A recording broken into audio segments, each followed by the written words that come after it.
Can you tell me what this is? Happy Halloween, everybody. Who are you? I'm Hughes of Hefner. Oh. See? Yeah. I'm trying to look like I'm a printer. Okay. So I have this. I was like, See? what's this infinity And gauntlet? I've got this. Shit. I don't know if you can even see it on No, the you can thing. barely, Probably yeah. not. But I've got some little colors on my chest here.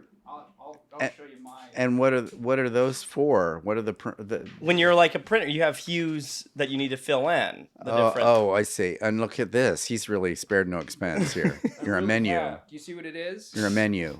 Yeah. The menu. you're I get it. November 11th. November 18th. I'm Yeah. available in theaters November 18th. The menu. You're a starring menu. Reed Birney.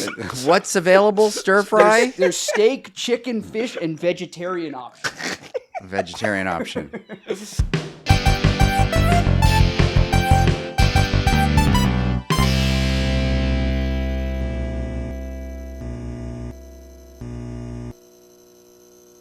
Well, who could resist? I don't know. Welcome back to the Bells and Whistles podcast, guys. Ryan quickly, you for Bernie. Today we have a very special guest. If there was ever a special, Dad doesn't know, but we say that every single time. Yeah, that's not a big surprise. Yeah. Every show does that about You're everybody. not a fan of the pod? Reed? Yeah, you didn't invent that. I had to say to Dad on the way out here, I was like, I realized that he didn't even know where. He's like, so is it filmed? Yeah, I thought it was a radio thing. You know what I mean? We're on the radio. We're on AM. Yeah, you're right. We're on AM. We're on WFAM radio. WBAI. I know, right? They did one they interviewed Joe the other day. Oh, did they? Yeah, a little thing about Chester Bailey on the radio. That's gonna Oh, be, really? Yeah. Mhm. That's going to be it. Make all the difference. It's going to really make a big difference. Ladies and gentlemen, Incredible. Reed Birney. Reed Birney. classic. Yeah, it's the big Halloween show. It is Actor, the big This is Halloween what's Happy going on. Halloween, Yeah. obviously. You can take that. I'm now taking it off. Approximately 8 seconds. I said it before and I'll say it again. I really can't believe that you agreed to come to Astoria, Queens to do Why this. not? I know he's your son and I know I'm your son's wife, but you really shouldn't be doing this. This is not a good use of your time. Oh, no. It's great. It's really fun. He's an actor. He's a Tony Award winner. He's a father. He's a father. And that's it. A father figure. A teacher. Teacher. You did some I have to teaching do my along your sometime time. teacher. You ever do any yes. philanthropy work? Absolutely not. See, they're the first person to ever. He asks this every single time. Philanthropy This is the work? one thing Yeah. we did invent. I know. Yes. Yeah, exactly. Well, no, we have a couple things. We're going to make you sing. Are you going to ask me if I've accepted the Lord Jesus Christ as my personal Savior? We do that at the end. Okay. We do that at the end. But yes, my dad and castmate Reed Birney. Oh man, have you gotten your Chester Bailey ticket yet, America? What are you doing? America? Come on. I think Buy a everybody damn that has ticket. come so far is the entirety of All our two viewer- subscribers? Yeah, all of our subscribers. Yeah, it's true. Well, go see it again. Go see it again. We've done pretty well, actually. The tickets, the ticket sales have been pretty good. Yeah? so, We've yeah. been filling it up a little Yeah, bit. it's been full. You know, I think the word of mouth on our play. Should we tell them what Chester Bailey is? I know we Tell 'em. do it at last week I don't for know his if we ever give it a proper summary though. I don't think we have, but for last week for his actual Halloween costume, It's true. Ryan was Chesty Bailey. I threw on a terrifying. robe and I used 2 toilet paper rolls as fake Sweet. breasts. Yeah. Yeah, it's good, right? Been a lot of nice feedback on that, I bet. The It clip was did very actually well. The clip did very well. It did better than we expected. Yeah. Well, that says a lot. Yeah. I give the people what they want. Clearly. But That's Chester amazing. Bailey, if you didn't watch last week's episode, which if you didn't, you really ought to. It's You have to. it's really- there's you a lot of wasn't content. last week? Time. We didn't have a guest last it's week. just We you guys. alternate It was- back and forth. Right, okay. And we were both very sad that day. It was, yeah. But Chester Bailey, if you didn't know, is at the Irish Repertory Theater on 22nd West Street. 22nd Street. I've been yeah. going there every day. You'd think I know where I was going. Right. But it's a play about 2 men who are both struggling with reality. It's true. In some way. Good way to put it. One of them has been injured, but beyond recognition in 1945, and he has to deal with what that means. He won't accept it. And the other one's son is making him do a podcast. Yes. Tickets will fly off the shelves. And the people love it. People are crazy But about Ephraim it. and I don't play father and son in the play. No. So that's kind of a nice twist on the whole thing. Yeah, you're my doctor. in I'm it. his doctor. Yeah. And it's 1944, 45 Mm-hmm. on Long Island. And it's a beautiful, beautiful play. And Ephraim is fantastic in it. They're both fantastic. And I'm He's pretty very good. You're very good yourself. And we're having a really, really good time. And it's one of the most beautiful plays I've ever been in. Yeah, Yeah. it's really something. I don't know what the overlap between the people that would want to watch a podcast like this and would want to Probably see a not. play like, but Yeah. perhaps a overlap- lot. Perhaps a lot. I think we're going to get a lot of overlap from all the people Googling Reed Birney interview. Yes. Yes. There's so many. It's true. But no, it's a Fantastic. real moving play. Well, It made me cry. It did. It Yeah. did, and you've seen It's it a twice damn, now. Yeah, it's You've a seen it. damn good play. Yeah. And there are a lot of people looking up Reed Birney interviews because there's Yeah. about 300 people that follow an account called Reed Birney 234 And it's or something, they use and your it's got a big pictures. picture of you on there, but there's no posts. It's not just as a PSA. You don't need to follow that account because it's not Dad, but it's getting tagged in all of the pictures. From Is it Chester really? Bailey. Yeah, on for Oh, Chester no. Bailey. There's a lot of things Fraud. that are involving that. I went and I looked at that account because Uh-huh. it says it only follows 5 people, none of which are your family members. Who are they? It's 3 people that I didn't bother to look at. One account, which is like this big fancy, like these 2 German twins Right. that are like, posting vlogs about their lives. And then there's one woman's weight loss journey. What? It's the craziest thing. It's not Tom from MySpace? Am I following him? No, you're not No. following Tom. I know you unfollowed Tom. I unfollowed Tom. too Well, bad. that's crazy. I know. So Reed you Birney 323 or something I like wonder that, what something that's along the about. lines What's of the that. significance of 323? I'm sure it's There were Anyway. there were another 322 Yeah, different that's right. versions of it. Wow. All right. Well, So just so you know, there's somebody going around. It's disappointing. I Pretending do. Are we using this as like the internet portion of the podcast? Yeah, The do you have a internet little- fun? I have something that I stumbled upon. We like to when we have Do a little people of research. great import Yeah. on the show. Right. We like to see what the robots are writing about us. The in robots. article. This is and this is terrifying. esteemed, established, famousbirthdays.com. oh, But it has yes. more than just your birthday. It doesn't have anything too fun except, like, I'll read you. It says, statistically, I'm sorry, you are a top 5 person with the last name Birney on this website.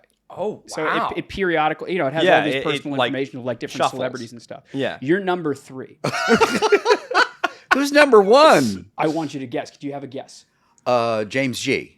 No. Last Meredith name- Baxter. No. Last name Birney. Meredith Baxter Birney. Yeah, Oh, sure. Meredith No, Baxter. wrong. No, she's not in the top 5. David Birney. Yes, David Birney is number 1. May he rest in peace. God rest his soul. Who is David Birney?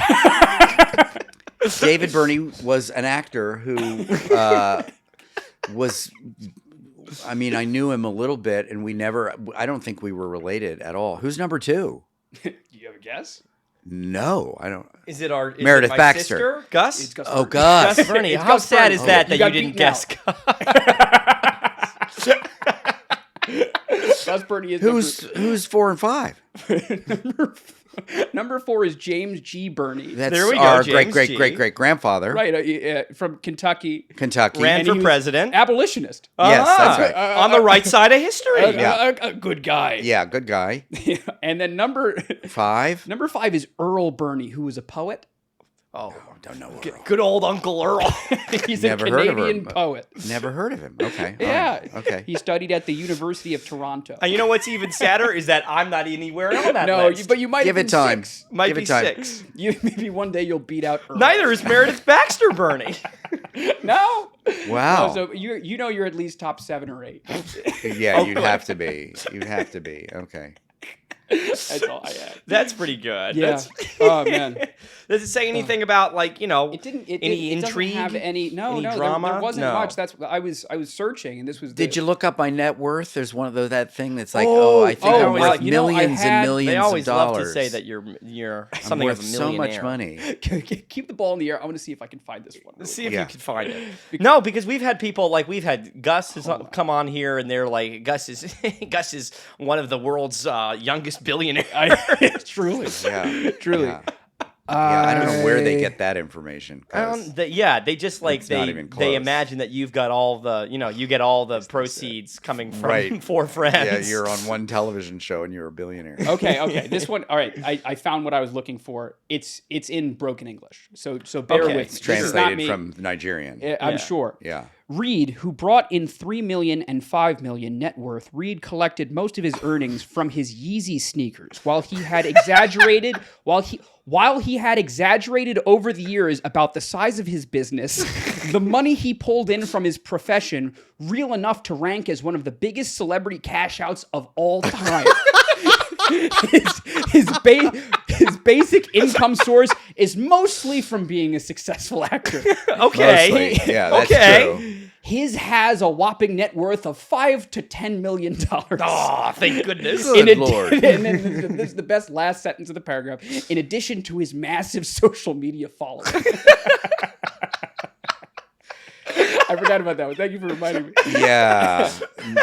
Yeah. Wow. That's really good, Dad. Yeah. Nice to know. Look at that. Nice to know. Billions and billions of dollars. Congratulations. Thrilled. I'm glad I came out today. I didn't know that you know, had it's true. Yeezy sneakers or something. That's hilarious.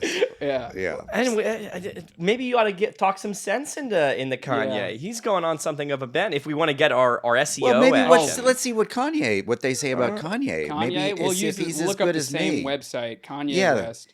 He 'Cause- just Well, now he's goes just by, in trouble now. Now he goes by he now Ye. goes by Ye. Or Yay. Kanye. They dropped He's the just con. been dropped by his team, Well, yeah, he's on Parlor with Trump, isn't he? and he's gonna. If you're on Parlor, be sure to follow Bellhop Productions also. What if there were 3 accounts on Parlor? It's Trump, Kanye, and the Bellhop Productions. It's not what he doesn't have a page on this website. Oh, That's a shame. Yeah, he's It not is- fancy enough It's for a crying shame. that. It's Yeah. a crying shame. Yeah, that is. It is crazy how he got it, like how quick that all went down with him. Yeah, And I don't I even mean, know if that- any of it. Do you think it'll even like any of the drama will even stick? I mean, he's got so much. I don't know. I mean, I feel like controversy over his the years of- downfall has been years in the making because there was an episode at the Emmys, I think, where Jack Lemmon won an Emmy. No, I'm getting this confused.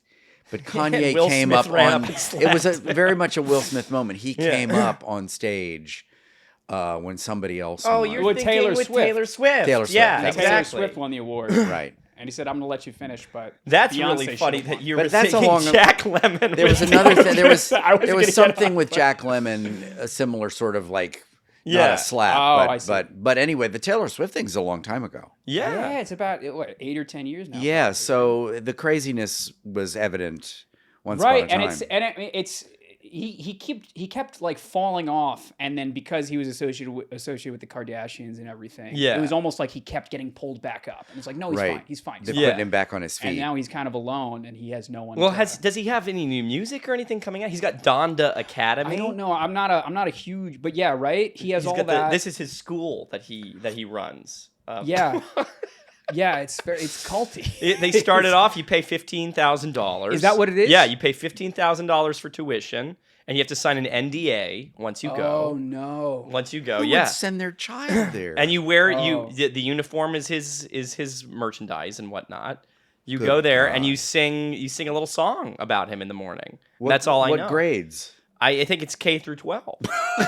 It's K through 12. I think it is. No preschool. Is it like a boarding school? Or I do think it might be. like, oh my god! Because like, imagine picking your kid up at 3 p.m. from Donda Academy. My god, I know. that's horrible. And it's unaccredited. This is And the it's- last thing. It's unaccredited. You don't get any credits from Oh, it. so it doesn't count. So it doesn't count. Oh, so it's nothing. They don't even. Are there any students? You don't even. Yeah, get a I think GED? there's like a right now.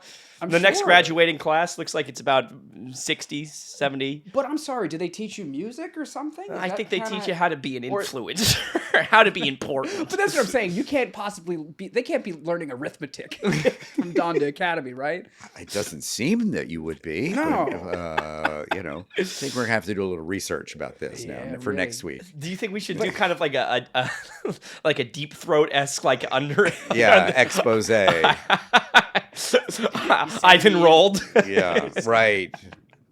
In grade 3. See if anybody I'm notices. coming in. I have a little backpack ready for school.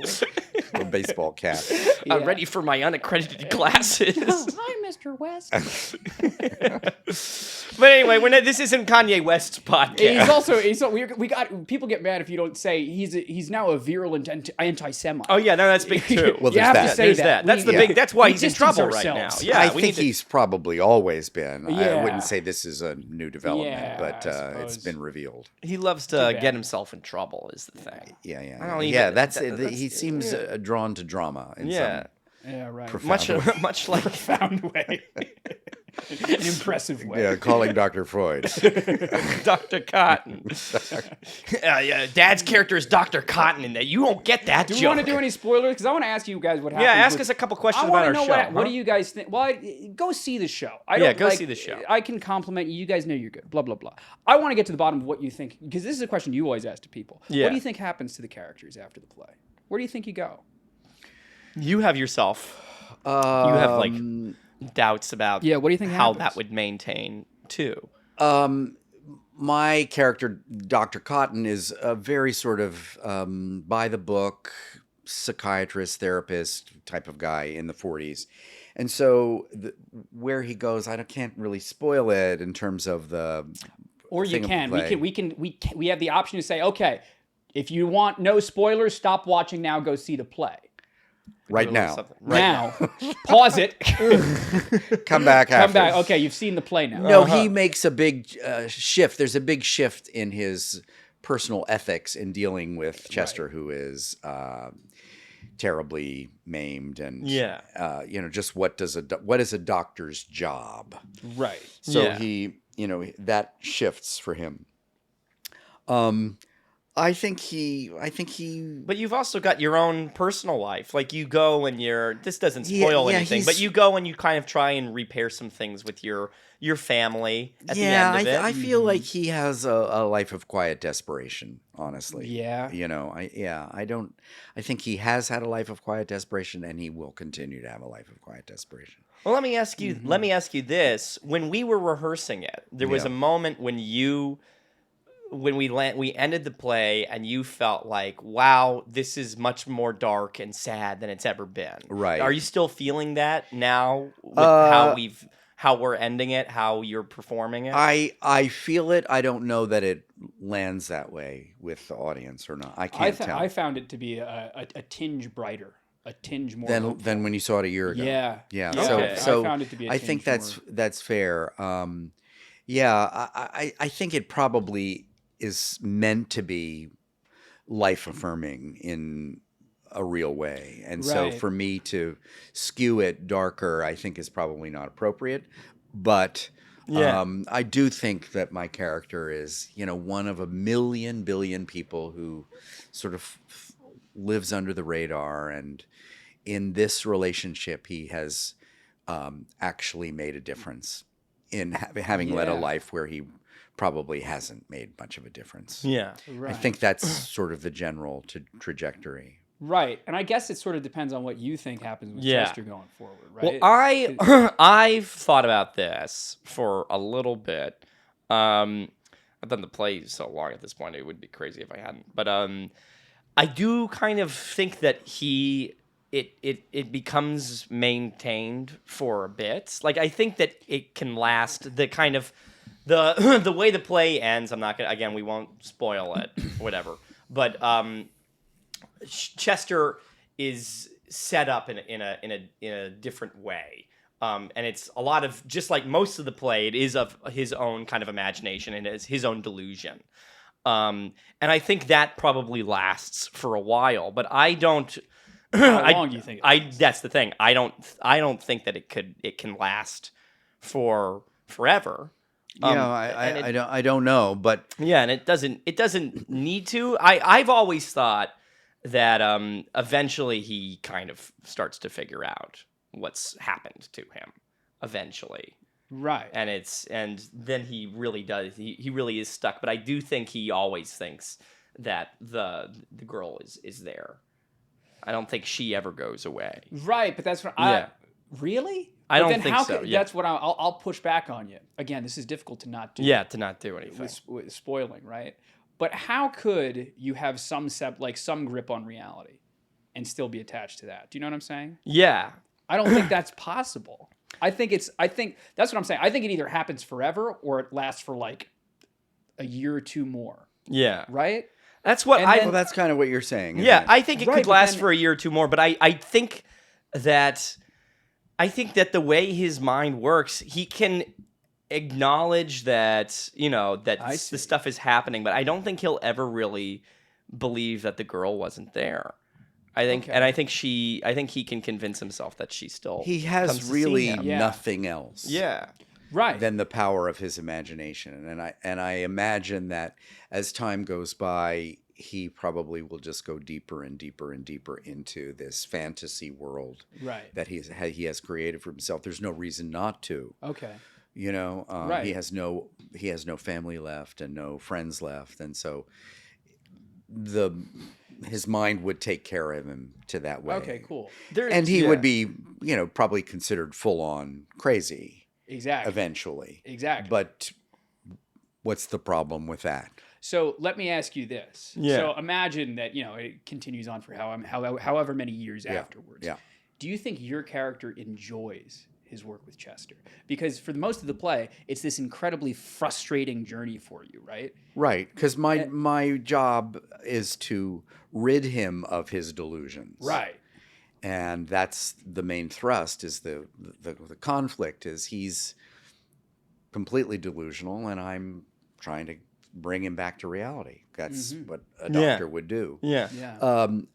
I don't think he enjoys it as the way we would think.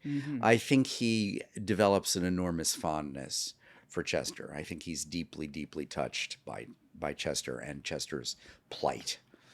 And culminating in the big climactic scene where I think he really gets what is the end game? What do I leave him with if I take away his delusions?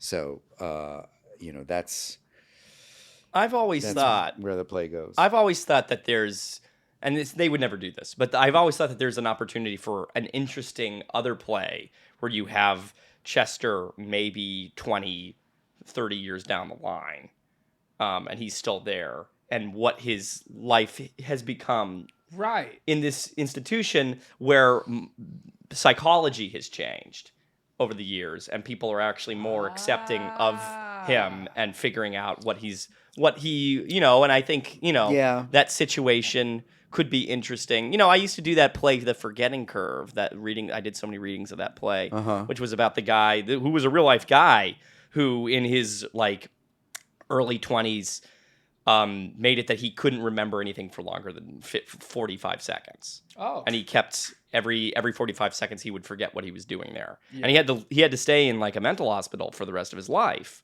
And over the course of his entire life, he had all these people who were, younger doctors that grew up around him and had their careers based around him. And he would meet them for the first time every time he talked to them. Wow. But it was always they had this incredible kind of fondness for him, and he was just this guy. I think that's what I think Chester would be. Similar thing, because he's such a good guy. Yeah, and he's an eternal optimist, and he, wouldn't hurt a fly. And I think they would take care of him and let him, like Dr. Cotton, let him live in this world. Yeah, right. And I think that's what happens. Yeah, it would be that would be a nice thing. That would be a nice thing. ending. He just kind of gets to live his life. Yeah, and there would be a new kind of vanguard of doctors and that new would people would come in and you say, well, this is his story, this is his situation. And we let him do it this way and all that. But Yeah, it's interesting to think about, though. Go see the play. Go see the damn play. My If you God. Go see the if you play. had to drop out because you didn't want to listen to any of that, you can welcome come back. back now. Welcome back now. Welcome back. Now we have Reed Birney back on the show. We're back with Reed Birney. Reed Birney's back on the show. We wanted to talk. Where do you want to go from here? Well, what I wanted to talk a little bit about, because as much as we love and we're going to push that you come see Chester Bailey and put Chester Bailey out into the world there, you've got a lot of other things that you've done over the course of the years. A working actor. Yeah, a working actor. That's where he gets most of his money. Yeah, Most of it. large portion. We're gonna we'll talk about what you have coming up, because you have the menu that's about to come out Right. next month. Very nice. There the poster right there. Yes, walking sandwich Great board. find. Yeah, yeah. But a lot of people know you, at least the people that I know know you from kind of the multiple Broadway runs that you've known, and I think a lot of people know you from your Tony and the Tony speech. And I would And- venture that more Yeah. people know me from House of Cards. well, sure, I House would of think, Cards the and TV things like stuff. that. Sure, But sure. we're going to talk about Yeah. all that Okay. in a bit. Right. But I know I'm 'Cause- setting you up for. Well, you see, this is the thing. Yeah. We like to try and set intentions, right, for everybody. And I think the goal for this episode is people should watch it and How do feel- you have a son like Ephraim? is feel like they should be able they should know how to win a Tony after they Oh, watch boy. it. No, because before I even met you, I knew about this Tony speech because truthfully, it's one of my favorite lines ever. You said that you'd been acting for over 30 years, coming up on 40 years, and only the last 8 had been okay. Right. Right. Right. The And it's math such was a- off, though. My math was off. I said, I think I'd been acting for 42 years, and the last 7 were good. Somehow the math is off on it. It's okay. Yeah. We can round up Yeah, or down okay, right. as we need. Right. There was a transition year. Right. But my favorite thing about you is the stories I hear from him. Because him and I are both very frustrated people. And I want to hear a little bit. You don't have to tell me every single bit, but can you tell the people a little bit about the bad years and how they informed this success that you eventually came to find? You know what I'm saying? I do. Well, I came to New York in 1974. I dropped out of college because I was ready to get going. And What went into that decision? I'm sorry to cut you off. But what was that like? Let me in, I was coach. I was at Boston University, and I loved my freshman year. I had been accepted at Juilliard and decided not to go to Juilliard Really? because I wanted some kind of college experience. I wanted to share a house with guys, and even if I never went to a football game, I wanted there to be a campus mentality. Chug a beer or whatever. Yeah, and BU really wasn't that because it's an urban campus. You know, it's not like walking across the quad and with your books under your arm. But I loved freshman year, and I hated sophomore year almost from the first day. Something shifted, and I just thought I gotta get out of here. So there was a inciting incident that got me down here, which is a kind of a long story. We probably don't have time to tell it, but there was a show.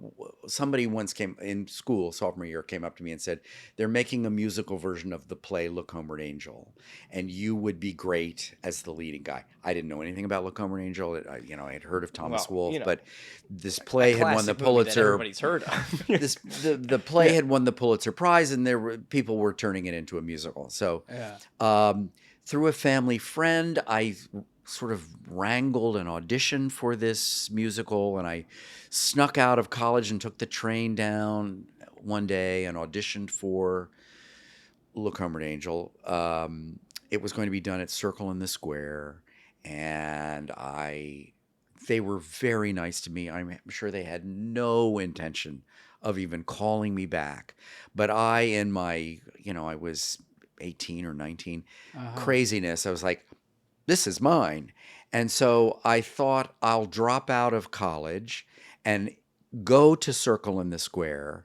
I'll be there when it's ready to be produced at Circle When- in the when- Square. Like they'd be like, when they call "Where's upon that? me." Where's that student we want to put in our show?" He must be around. He must be near. Yes. Yeah, I mean, Had you been acting before that, though? well, I wanted to Yeah. be an actor my whole life, so Yeah. I had always sort of had my eye on the prize Okay, about, cool. you know. But there's millions of people that are like that. Well, that everybody they're who everybody who does a a play at school wants to be Yeah. an actor, but so I was literally the first day I was at Circle in the Square, having moved to New York. They announced that Look Homeward Angel was being postponed, and they were going to do a musical version of Charlie's Aunt instead. Nothing for me. So I was sort of like, geez, I'm stuck here now. But I got my equity card in by December. I had gotten I moved You were in doing September. I did a children's tour theater, of yeah. children's theater that was as gruesome and unpleasant as anything Really? ever put on stage. 2 soft rock musicals, Connecticut Yankee and King Arthur's Court. I was Sir Lancelot, and Swiss Family Robinson set in America. So not really Swiss in any way, but still called Swiss Family Robinson. And I was the older brother of, and just terrible songs, pre-recorded music. And we traveled in a station wagon, an unair-conditioned station wagon, for 9 months from Maine to New Orleans to Florida, with 6 of the most unhappy people ever assembled. It was gruesome. And that was, when that ended, that was the first time I thought, I have to leave show business. I mean, I'd been here for a year, and I was already like, I've got to get out of here. Yeah. But I had gotten into an acting class when I first got to New York. A friend asked me to audition with him for this acting class. I got in, he didn't. And and he's here right now. anyhow, that was His name was Ryan Quigley. His name is Ryan Quigley. I was in that acting class for about 10 years.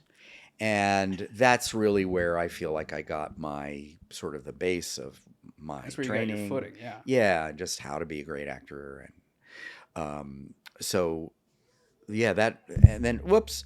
Within a couple of years, 2 years in, I think the acting class did a showcase. Okay. And Sigourney Weaver was in class with me, and she had a couple of friends of hers from Yale Drama School come to see the showcase, and they asked me if I would play Sigourney's brother in a play that they were going to do, a little showcase. It was going to be at Playwrights Horizons. It was the second play ever at the old Playwrights Horizons on 42nd Street. And so I did that. It was 6 performances. And then at the last performance of that, a theater on Long Island called the PAF Playhouse in Huntington, Long Island, had lost a play, and they came to see our last performance, and they picked us up to move out to Long Island. Yeah. And it was... And at the last performance on Long Island, Sigourney had dropped out to do something else. At the last performance on Long Island, Marshall Mason and Anford Wilson from Circle Rep came to see it because they had lost a play, and they moved us into Circle Rep. And we were, at that point, like the hottest show in town. It was called Gemini. See, that's the big... If that might not mean much to you, but that's the big... Your big That was reveal the is sort that of... this was Gemini. The Gemini, and then it Yeah. moved from Circle Rep to Broadway. So within a year, it had gone from 6 performances at Playwrights Horizons to being on Broadway, where it ran for 4 years. It's still in the top 10 longest running plays in the history of theater. And I did it for 2 years. A really long time. Too long a time. And none of us in that Broadway production had any experience with long runs. So, and nobody was really minding the store. So the show sort of fell apart in weird ways. And but we were the first play that had Commercials, a television commercial. Yeah, that's... And the television commercial is on YouTube. You can see it. And it made a huge, it had these 2 sort of lines that at the time everybody in New York was quoting. I'm not hungry, I'll just pick. Picky people pick Gemini, Broadway's longest running comedy. Take human bites. Viral before viral existed. Uh-huh. And so the Take television Human Bites. Take Human Bites, and I'm Not Hungry, I'll Just Pick. Were two huge. When you see the commercial, you'll understand. So that contributed to the huge success of that, and in many ways, it put me on the map, and also was a huge problem. I didn't have the lead in the play. I was sort of an essential secondary character. Uh-huh. And I think You were the guy that the lead kind of falls in love with. Yeah, it's a brother and sister from Harvard who surprise her boyfriend in South Philadelphia on his birthday, his 21st birthday. And in the course of the play, he confesses that maybe he thinks he's in love with not her, but her brother, who is completely oblivious to all of it. The personification of callow youth. Yeah. And that's what sort of bit me in the butt ultimately, is that I was playing this sort of cutie pie callow youth, and it was so successful that I think one of the problems was casting people, and everybody's like, reads callow. He doesn't have any sort of depth. They didn't think that you could do anything besides that I couldn't do anything but be cute. And so Well, where were you getting all the? Why weren't you getting any of the cute parts? Yeah. Well, also There's at plenty that of guys time, like that now. That was You're looking at two of them. Two of them. That was a time. Why didn't you start a podcast? It was pre-youth culture. There wasn't the interest in, at that point, 35-year-olds still were playing 18-year-olds. Right. Yeah. And shortly after Gemini came the Breakfast Club, and that's what changed everything. Okay. Okay, yeah. That's when it suddenly was like way cool to be really 18. When I was really 18, it wasn't that cool. And it was also the era of De Niro and Keitel and Pacino. So to be super waspy was not, you only had Robert Redford was really the only sort of waspy movie star. So I was sort of at the wrong place at the wrong time. I hear you.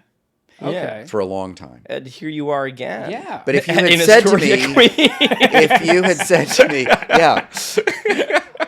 you had said to me when I was 22 and in Gemini, just wait till you're 54, things are going to really turn around and be fantastic, I would have jumped off a bridge.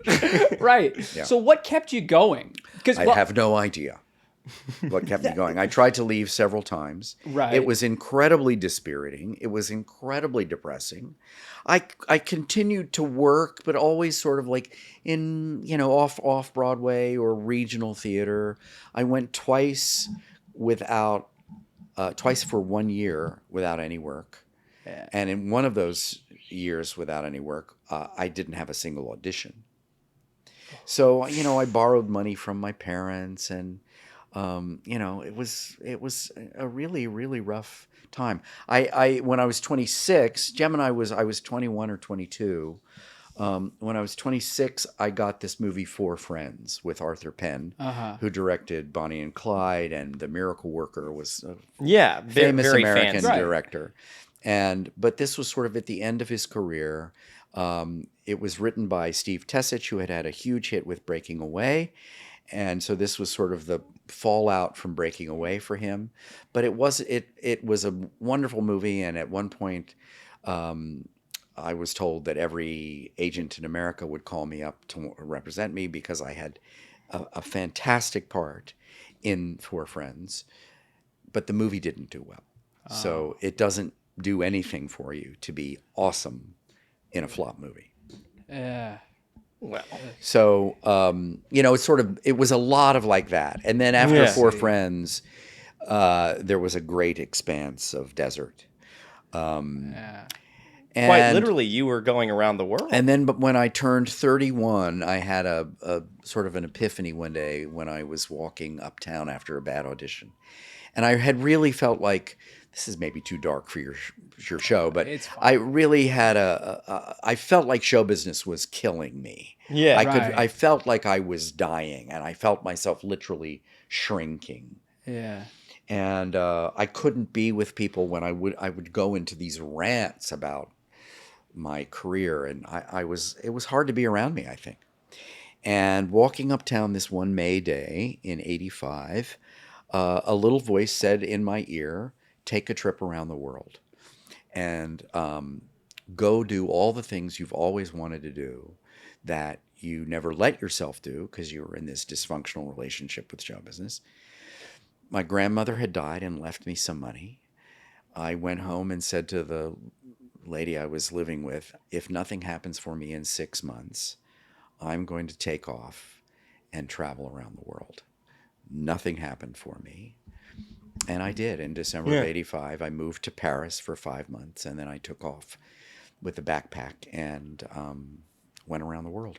Southern Hemisphere, went to Africa and Bali and Australia. And That's so fucking cool. Yeah. it was great. Yeah. It's still one of my proudest accomplishments. Right. So how long were you traveling it for about? like A year yeah. to the day. A year to the day. Yeah. And there's some crazy stuff with like us having weird psychic things. Well, where this was one thing. When I was in Australia, I had met some nice, wonderful people, and they took me to this little island in New South Wales, Phillips Island, where every night thousands of fairy penguins come out of the water They come out and nest in the dunes. Uh-huh. And so you can go and sort of sit in the dunes, wrapped in a blanket. And at dusk, the water starts to churn, and these penguins come out. It's an astonishing thing to see. Anyhow, I had a picture. I have all of my trip in scrapbooks and things like that. Yeah. And when Ephraim was born, I don't know how old you were. You must have been like 4 or 5, not very old. But I was showing him pictures from the trip, and we got on this picture, which was just a picture of a sand dune that I took before, waiting. And Ephraim said, "That's where the penguins are." Whoa. Oh, And there was I almost don't like that. That's creepy. It was wild. This all makes sense now. And then there was why I'm wearing And then this. he said Chester Bailey. Chester Bailey. When I was in Bali and I got really sick, I got incredible bronchitis and I had a huge fever and I was sick in this bed in this grass shack miles from nowhere. Uh-huh.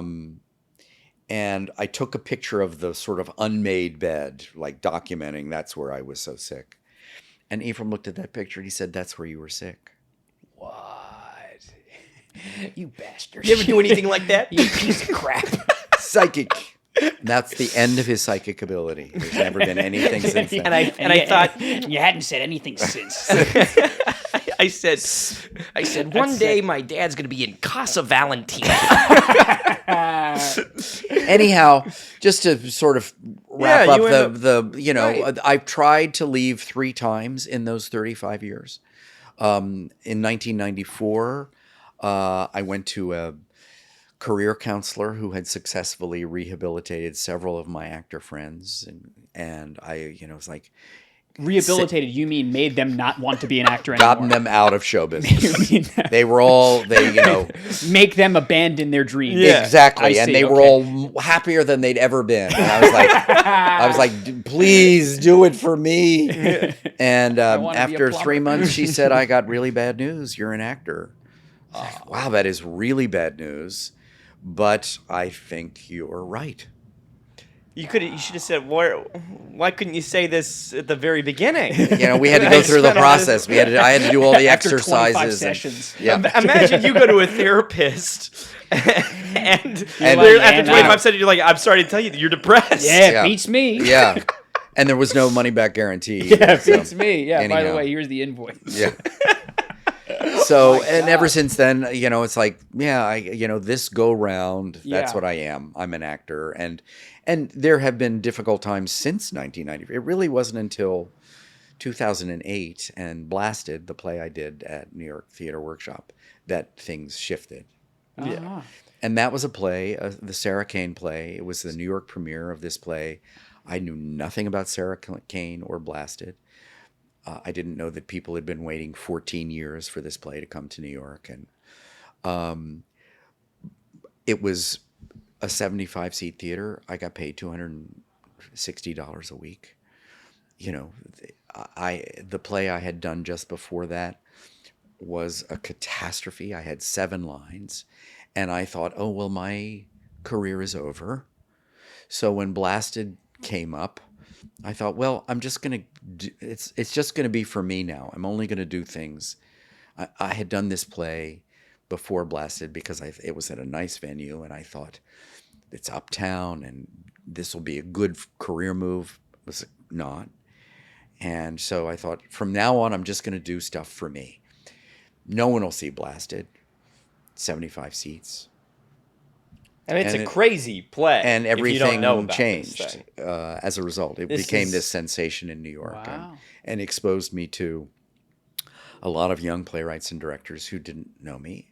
It was a kind of part I'd never really played before. It was like an incredibly bad guy, and I'd only ever played sort of nice, waspy gentlemen. Right. So you eat a baby in it? Oh. Oh, I mean, I get my eyes ripped out, sucked out of my head. I get raped by a gun. I mean, it's, something for everyone. Yeah, right. Keep it light. Keep it light, yeah. It's like the Bells and Whistles podcast. Yeah, exactly. So anyhow. Wow. What else do you want to know? Yeah, well, let me go ahead. Well, let me ask. I'll get mine in the end. You say all this stuff, and and this is kind of been your experience with it, and I feel like there's a lot of people that feel this way. Feel what way? How you feel, how you felt. Frustrated and stuck, and you can tell them to just keep doing it, and maybe that's all you can tell them. But I'm curious if you think that it is if it is finding that good acting class, if it is finding a play that inspires you or something. The thing that you said when you started doing it just for yourself, the stuff that you were interested in, you didn't care about it from like a place of like career political expedient, none of that. Is that like actual advice that you'd give a little boy like me? Well, sometimes you're not in a position to be snobby. Yeah. You know what I mean? You're just like, I got to get a job. This is a job that's going to pay me a little money. I got to do it. But I had done that for decades. Yeah. With the Tony Award and the speech and everything, people started coming up and saying, your speech inspired me so much. And I felt a little guilty because I thought, I became the poster boy for perseverance, and they're going to turn 60 and be like, that Reed Birney said I was going to... Where's my Tony? Yeah, where's my Tony? I don't know. There is no secret. There's no formula, right? There's no magic code for, I think for me, I didn't want to be famous just to be famous. I thought if I got famous, that would be great, but it would be more important to me that I'd be famous for being a great actor. Mm-hmm. So there came this point where I just thought, I felt so profoundly compromised by doing that crummy play for the wrong reasons. And it didn't pay off. Yeah. Mm-hmm. So, even though $260 wasn't going to pay anything close to what I needed things to pay for, at least I felt like I had my integrity, and that was important to me. Yeah. Well, that's all you can really say. Some people don't care about their integrity, and that's no judgment. Yeah. Right. I did. Two of them doing this podcast. I did. So, and I've done stuff I'm not proud of, and stuff that, I shouldn't have done. But it's what you have to do. Right. But the payday was good. It's like, well, okay, it's a crummy thing, but it's going to pay for a year for the family. So you do that. Yeah. No. Speaking of the menus. No. One more thing about everybody's past, and then we can go on to the menu. So Ephraim pops out. You have a kid. Right. Did you have little guy? Did you always know that he was going to be an actor? No. You had no intention of that. He found out yesterday on stage. Then actually, an even more important question. Yeah. You have this infant that's vomiting on himself. Do you ever let yourself dream, one day I'm going to do a play in New York City with my little boy? Never in the wildest dreams. It would never have occurred to me. I don't think it occurred to me until there was the actual conversation about doing it. You know what I mean? It's just we had done a reading together once. Wasn't that the only? Yeah, other we had thing done did one together? reading together. One once, reading and together. you didn't talk to me the whole time. Wasn't a very good play. I think I was just wondering why I was there. No, but you and Gus knew pretty early that you wanted to be actors. The question I get asked a lot is, did you ever discourage them from being actors? And I never did. Yeah, 'Cause- that's tough to do. Well, Yeah. Yeah. any actor will tell you that everybody they know tells them not to do it. No, it's true. I tell And- everybody. I say, whatever you do, please don't. It's like that's so boring for people to be like, if you can do anything else, do it. They'll figure it out on their own. I Right. mean, we all will figure it out. I tried to leave, and if it gets to the point where it's not making you happy anymore, I don't think there's any shame in leaving show business at all.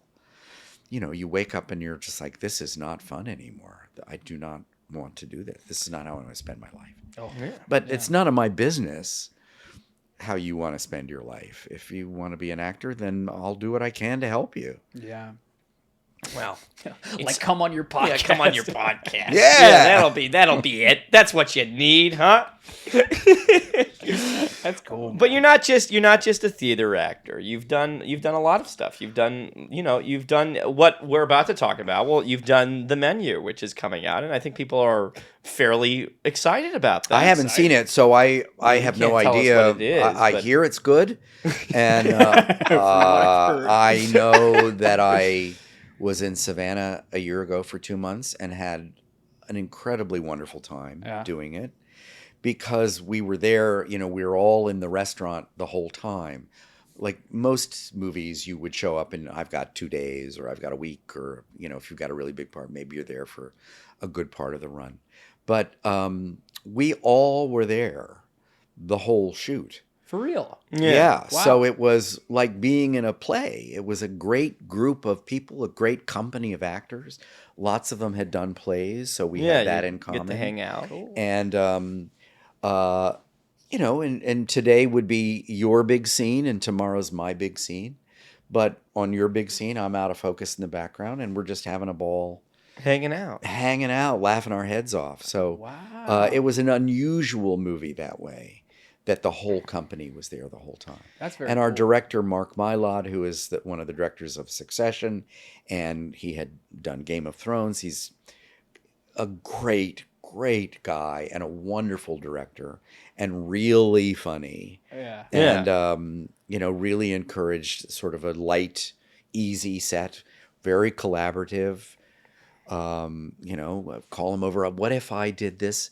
That's interesting. Let's do that. Yeah. So, Cool. yeah, it's very cool. Let me ask you, and I don't think this spoils anything for it because it's in all the trailers. But Yeah. you're a little guy. I don't know what his name is. And, Richard. Richard. You play a lot of Richards. I was Richard in Mass too, and yeah. a very similar character. So it's sort of like Richard from Mass goes out to dinner. Yeah, the other name for the menu. Yeah. Richard from Mass goes out to dinner.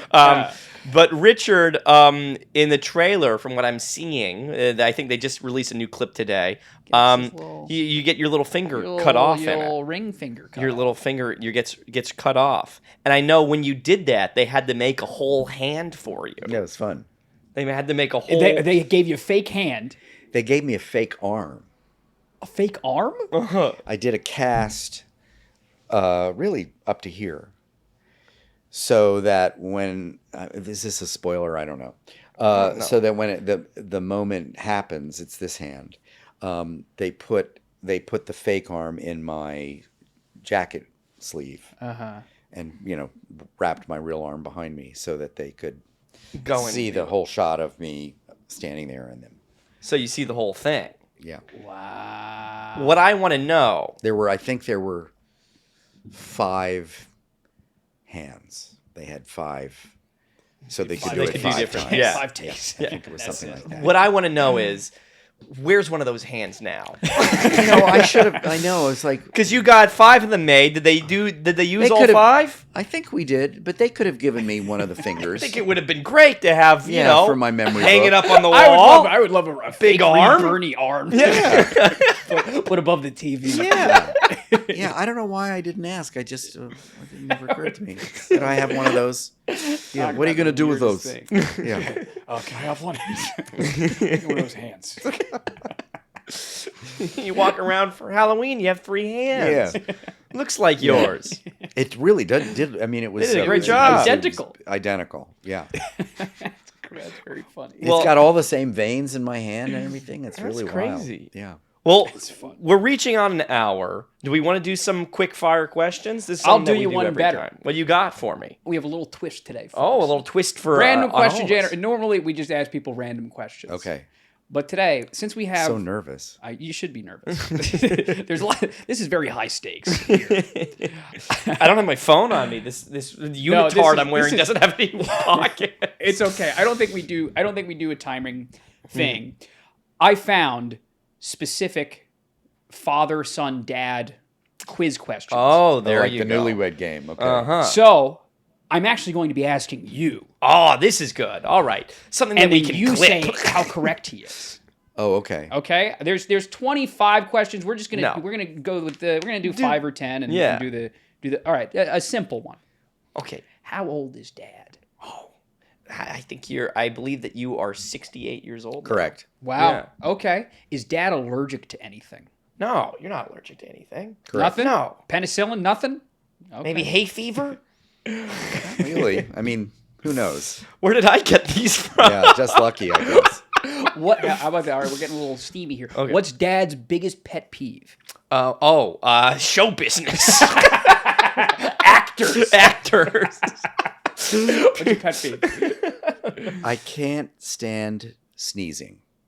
Really? Oh, but you sneeze all the I time. know, but I hate it. I hate sneezing. So what's someone supposed to do? Somebody watches this. This is their big opportunity. No, to it's be- it's not your sneezing. You can sneeze all you want. I hate sneezing myself. But we're talking about what yeah. other people. You were have. big what on other people manners. do? You Yeah. were. I remember as a young man, I couldn't get anything done without you would give me manners on you're like this is the right fork or I know. I've heard tell about manners with Max. Hey, shout out to manners with Max. One of the huh? things I really podcast stressed with you guys is chewing with your mouth open. I have a problem with that. Yeah, that's a do good it one. all the time now. just to spite him. What year? Well, no, that's annoying. How about what's Dad's favorite dessert? What do you have Dad's favorite dessert? I have a better one if you think You that's might lame. know. You might know that. What I'm is? trying to think. I'd say if you had to have a favorite, I'd say creme brulee, but perhaps not. No, what do we make all the time? Oh well, we make chocolate fudge. Hot fudge sundae. Hot fudge Hot sundae. fudge sundae. Nothing wrong with that. But I would say, was that your favorite? I would say if I Okay. desert island pick, I would say hot fudge sundae. Hot fudge Okay. sundae. Okay. Yeah. Yeah. What's Dad's favorite form of exercise? Oh, you've changed over the years, but the classic one for me is you on a trampoline. Your form of cardio is you hop on a trampoline. It's fantastic. How long would you do? You do it for like an hour. Like 45 minutes. Yeah. You jump on that thing for 45 minutes. I know it's insane. Summertime, I'll swim. Okay, Yeah. sure. You'll do swimming. You do some Wintertime, it's easier, obviously, to jump on the trampoline. But But you don't. I don't feel like I see you do it much. I know anymore. I haven't because when I came back to the city after the pandemic. You don't have the I trampoline. went right into rehearsal. Yeah, yeah. So now I think I'll get back on the trampoline. Get back, Get back on the into jumping. It's not that pretty. It's like What do you riding a call? bike. What do you like? Is there like a verb for jumping on a trampoline? Well, rebounding. Trampoline? Rebound. Is Oh, the technical rebounding. term. Rebounding. Wow. Rebounding. And the trampoline is Rebounding. called a rebounder. Oh, there you Wow. Look it up. Google it. Yeah. Google it. Hey, Sponsored by Rebound. We're always looking for sponsorships. Where I found it, but I lost. What phrase does Dad say the most? go. Oh, what do you always What's say? What do I always say? A Reed Birdie phrase? I don't know if you have a real phrase. You have You have well, the thing that I always quote you on, because you'll have like little kind of things that you say. You'll say, "Get your shoesies." Get your shoesies. I've been saying that for 26 years. Have you got your shoesies on? Yeah. Or you'll say that. Okay. You know. I think one thing do I you find say? I'm saying a fair amount recently in the last year or so is I'm not going to lie. I'm not going to lie. Or Yeah. you're like, oh, I'm not interested in your podcast. I'm not going to lie. Yeah, I'm not gonna lie. I will not be listening to Yeah, I this. will be not listening. That's everybody's catchphrase. Who's Dad's best friend? Oh well, at this point, again, you've kind of cycled through them. I'd say Tom Alino. I'd say Bob Picardo. I'd say Frank Langella. I'd say any of these guys. Peter Friedman. Peter Friedman. Yeah, Peter Friedman. Yeah, I have a couple of good buddies. I'd say Ephraim Birney's one of my best friends. Oh, now, hush. Oh my goodness. Not after this. Moving on. What's Dad's favorite movie? And then I'll give you one more. Oh, you have a lot of favorite movies. I'd say maybe Adam's Rib. That's one of them. Yeah, I'd say Adam's Rib or It's a I don't Wonderful know. Life. It's a Wonderful Life you love. I like Gone with the Wind, even though that's not PC anymore. But yeah, I've got 5 or 6 movies that I'm crazy about. And then actually, I'll do the TV Yeah. show as well, and do TV show as well. Dad's favorite TV show. Oh, I don't know. Dateline. Dateline. You Yeah. watch. Murder reconstructions. Yeah. Can't get enough. Yeah. I'm actually with you. And then this is my favorite one, number 23. What does Dad love most about me? That I'm his best friend. There you go. No, I don't know. I think you you always say I'm very classy, It's classy. which I think if you've met me makes more sense. Clearly, right now I don't look Not at all. Not even a trashy little outfit. bit. Yeah, this is a breach. Yeah. But hey, good on me, huh? Yeah, classy. And I knew a lot of them. Also, I That think was pretty Ephraim's good. really funny. I think he's I think people tend to not clearly not if you watch the podcast, but again, if you know me, I am pretty the camera's funny. off. The camera's off. Yeah. Well, now good. listen. We tend to wrap things off. I don't have the courage to make you do this. I don't either. But so it's not on tape. I'm not going to sing a song. Yeah, No, what we we're- typically do is we make we're not- people we sing a wouldn't little dare. song I'm when not they're gonna sing a pitching. song. It's fine, but you don't even have a Facebook. to I know promote. there's nothing for you to. So- But I'd say as we wrap it up, you have a lot of things that you want people to check out. Clearly, not your social media, but our play, Chester Bailey, and the menu. Come see Chester Bailey. Come Do see it. the menu. If you haven't, I really would encourage everybody in the world to watch Mass, my movie Mass, which is on iTunes. Where can they find it? and Isn't it on Hulu? Wasn't there? It's a on time where it Hulu, was but on it's Hulu? got commercials on Hulu at very inopportune moments, and I think it's $2.99 on iTunes and Amazon. So Okay. that's the thing. That's one of the performances I'm most proud of. That's in my life. That's a really great one. And We'll have to bring you back on and talk about that. not yeah. What else do I have going on? there's a little movie coming out November The Menu, 18th. but The I don't. Menu. I mean, I go see it. Go- I haven't yeah. seen it, so I don't really even know how to. recommend it. It could be bad. Could be terrible. Yeah, I think it's going to be great, and I think you should catch it at your local AMC. I'm one of 16 people in it, so it's not like a great tour de force. But I think so. I have It plays well. It's a great double feature with Mass. with Mass. It's The Life and Times of Richard. Life and Times of Richard. Hey, Walter all those, Mitty. links to all those things are going to be down below. If you want to support us anymore, you can go on teespring.com and buy a t-shirt or a mug or whatever. If you made it this far in the YouTube video, it's very important that you like and subscribe. Or you watch the short. Just go through the playlist. The watch time helps us out. If you're listening on any of the audio formats, whether it's Apple, Spotify, Linux, Ask Jeeves. You've been working on that joke. I saw you were workshopping that. I've been workshopping. Yeah. Please 5 stars, and if you can write a review, that's what really helps. If just good. Boom, 5 stars. That helps us out more than you can imagine. And we also have a couple channels. I hear. I know we also have a couple channels that I love to manage in my downtime. If you haven't gotten enough of us off of Bellhop Productions, you can mosey on over to a couple of other channels we have. We have 3 Ways to Survive, currently with 2 videos. We have less videos than we have ways to survive. But it is over there, and if you'd like, we can go check out. We're currently workshopping a way of making that happen. I have to send Ryan some footage. Any day. Any day now. Any day now. It's going to be just in time for Thanksgiving. Yeah, just in time for it. 2025. Yeah. And if you don't like anything spooky like that, it is spooky, but it does have Gus Birney on it. You can mosey on over. You can mosey on over to our other channel, which is another fucking Let's Play. Again, 2 videos on that channel as well. No, I think there's like 6. Oh, there's 6. We've been posting more, and I haven't been watching. I'm so sorry. Yeah, whatever. But they're up there. You can check them out. If you like video games, we're currently playing. We haven't plugged that damn thing out in 7 a year months. ago, we played a bit of Pokemon Diamond, and it's up there. Part of it. You can check it out right now. Yeah. Okay. Read Birney again. I've never truly thanked you. This is more sentimental than it needs to be. But thank you for giving me this guy. That's number 1. Because none of this would have happened without that. The 2 of you are hilarious. It's clearly not, but and then I know my role in this story. I'm the snot-nosed kid from down the block that you have to feed sometime. I know that, and if that's the ceiling of whatever happens, I'm grateful to bask in your greatness, and thank you for giving me my friend. And So also, sweet. there's really no reason for you to have done this podcast. I don't know why you did this. Hey, wait a minute. Wait. And Dad, thank you for giving me Ryan. My pleasure. Thank you for introducing us on the set of Circle of Threes.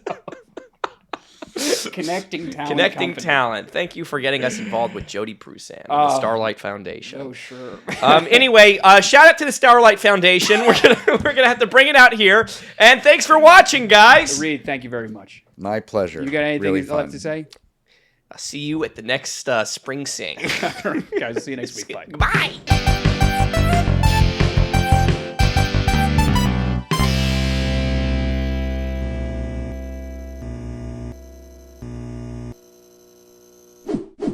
Or 3rd grade, like, you know how they make kids do like little spring shows? Yeah. But there's never any acting. It's just they just sing. We Yeah. sang that song. I had to sing that The song. Mr. for Ed the show. theme song? Yeah. Yeah. And You had to one of sing my- a solo? No, I know it was not a solo. It was choral. The Mr. Ed theme song and choral interpretation. Yeah, exactly. And my buddy George dressed up as a little horse. Were you like? Was it like one of those 2-man ones? Where I think I was a cowboy for some reason. Okay. I don't know if that makes sense though, but I did dress up as a Well, you had a horse, so you could get away with a cowboy. look. Mr. Ed was. I watched that constantly show. Oh my God, cowboys. I've years Yeah. watching Mr. Ed. Really? Yeah. Was it one of your favorites? Was it one of my favorites? It was on. was You know what I on, mean? right? It was one of those things that is like, what's on, Mr. Ed? Okay. You have to imagine that the joke of it kind of gets old. Yeah, after really, a little right? bit. Well, it was all about sort of like the secret of Mr. Ed talking. I mean, when you think about it now, it's like really this like psychodrama that this guy's got this talking horse and nobody else can hear it talk. And it's like, there's some serious damage going on there. Yeah. They had to like, because he would never. He would never he talk would in never front of talk to anybody else. Okay, that's what it is. Yeah. Oh, I'm sorry, so- the spoilers for Mr. Ed fans. Yeah, and hijinks would ensue. Of course they did. But you're right. It's like, how could you have multiple seasons of that? But Yeah. they did. They They did. did They it. did. Yeah. And here we are now with What the is it? star of Okay. Mr. Ed. Mr. Ed.